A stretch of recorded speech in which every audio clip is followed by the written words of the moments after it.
Sveiki, praeitoje prezentacijoje užsiminėm apie Baltimorės tilto incidentą su laivu.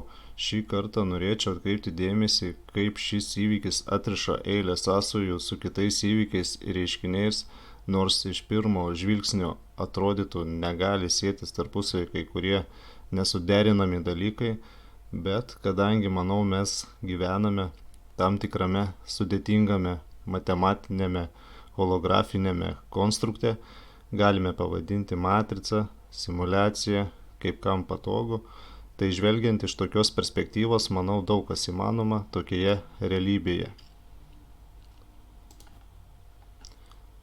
Taigi, kovo 26 dieną, 1 valandą 28 minutės vietos laiku, laivas plaukiantis su Singapūro vėliava pavadinimu Dali įsirėžė į vieną iš atraminių Baltimorės Francis Scott Key tilto sijų, pasėkoje sugriūna toje vietoje tilto konstrukcijos, beje, prieš įsirėžiant laive buvo dingusi šviesa ir prarasta galia. Praeitais 2023 metų gruodžio, tai yra 12 mėnesio 8 dieną pasirodo filmas Leave the World Behind. Kuom įdomus šis filmas ir kaip siejasi su incidentu, tai daug kur 128 skaičius, įvairi simbolika, tam tikri faktai besisiejantis tarpusavyje. Filme pasirodo laivas su pavadinimu White Lion, baltas liūtas, nekontroliuojamai plaukiantis į paplūdimį, o aptariamas Baltimorės tilto laivas buvo su Singapūro vėliava.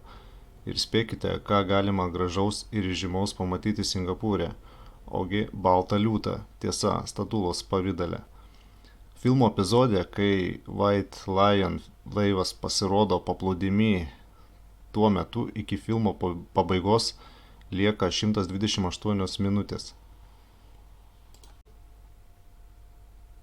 Baltimorės tilto laivo pavadinimas Dali, o ispanų tapytojas Salvador Dali buvo nutapęs paveikslą pavadinimu The Broken Bridge and the Dream. O taip netikėtai sutapo, kad Dali nutapė vieną savo paveikslų siejamų su tilto griūtimi. The Broken Bridge and the Dream, šitas ilgas pavadinimas gematrijoje tarp populiarių šifrų turi 128 reikšmę. Aptartas anksčiau White Lion laivas ir Maryland, valstija, kurioje yra Baltimorė, taip pat turi 128 reikšmę. Filmo Leave the World Behind, lietuviškai pristatomas Toli nuo pasaulio, pabaiga su garsaus serialo Draugai scena. Vieną draugų vaidinęs aktorius Matthew Perrys pasitraukė iš pasaulio 10 mėnesio 28 dieną.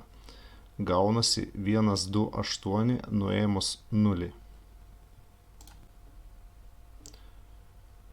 Įdomiai čia įsipaišo ir Titanikas, nuskendęs 1912 metais balandžio 15 dieną ir iki Baltimorės tilto laivo incidento datos laiko tarpas yra 111 metų, 11 mėnesių, 11 dienų.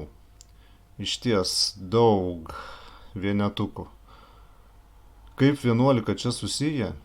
9.11 incidentas 2001 metais, kai griuvo pasaulio prekybos centro bokštai. Kokiu laiku pabrėžiama, kad sugriuvo? Wikipedijoje rašoma, kad 10 valandą 28 minutės vietos laikų. Vėl gaunasi 128 skaičius. Numerologijoje 0 gali būti neįtraukiamas. Tęsiant Baltimorės temą, šiais metais 1 mėnesio 28 dieną amerikietiško futbolo komanda Baltimore Ravens pakeliui į Super Bowl pralaimėjo varžybas, būdami nežymiais favoritais. Baltimorės tiltas vadinasi Francis Scott Key Bridge. Baltimorės miesto meras yra Brandon Scott. Sutampa Scott pavardė. Mero pareigas pradėjo eiti 2020 metų, galimai pirmo antspaudo metai, tai yra 12 mėnesio 8 dieną. tą patį mėnesį ir dieną, kaip ir filmas išleistas Leave the World Behind. Gaunasi 128 skaičius. Tiesiogiai kaip ir nesusiję su Baltimore, bet manau įdomus sutapimas, kad filmo Atgal į ateitį vienoje iš scenų galima pamatyti laikrodį, rodantį 10 valandų 28 minutės laiką. Na ir KVD ir Kisieliaus herojus Bilas Geitsas yra gimęs 10 mėnesio 28 dieną. Gaunasi 128 nuėmus 0. Galime panagrinėti dar vieną dekodavimo sluoksnį - izometrinę projekciją - palindromą, kai nuo atskaitos taško laike, šiuo atveju kaip vieną iš epicentrų laike, yra įskyręs Edgar Cayce 1998 metus, kai panašus įvykis nuo epicentro atsitinka vienodų laiko atstumu į praeitį ir į ateitį. Tai toks laivo incidentas su tiltu Amerikoje yra buvęs 1998 metais su Eads tiltu St. Louis'e. Tai 26 metai atgal į praeitį nuo minėto epicentro buvo 1972 metais incidentas su Sydney Lanier tiltu Džordžijos valstijoje. Na ir 26 metai į ateitį, į dabartinius 2024 metus, incidentas su apkalbėtu Francis Scott Key tiltu Baltimorėje.